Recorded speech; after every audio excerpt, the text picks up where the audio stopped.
Από εκεί πέρα, είδαμε αυτούς τους τρεις να αρχίσουν να ξεμακραίνουν αμέσως. Είχαν πολύ μεγάλη διαφορά από τους υπόλοιπους, είχαν εντυπωσιακό ρυθμό, αλλά από ένα σημείο και μετά η Red Bull άρχισε να φέρει πολύ περισσότερο τα ελαστικά. Γιατί δεν ξέρω αν ο Verstappen πήρε σε περισσότερο από όσο έπρεπε ή αν τα McLaren είχαν έναν ρυθμό ο οποίος ήταν αρκετά προσεκτικός ως προς τα ελαστικά τους, αλλά το σίγουρο είναι, και το είδαμε κιόλας, ότι η Red Bull έφτιαξε πολύ πιο γρήγορα τα ελαστικά της από ότι η McLaren. Και ήταν ενδιαφέρον γιατί η Red Bull όταν έχασε ρυθμό είχε ίδιους χρόνους με τη Mercedes και τη Ferrari.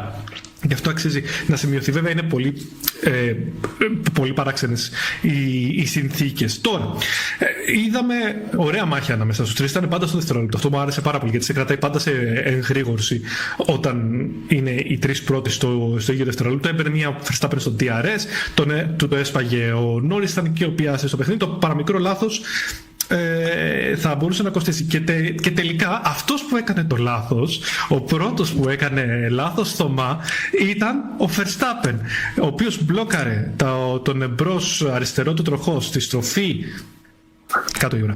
Στη στροφή 11 και έχασε τη θέση από τον Piastri.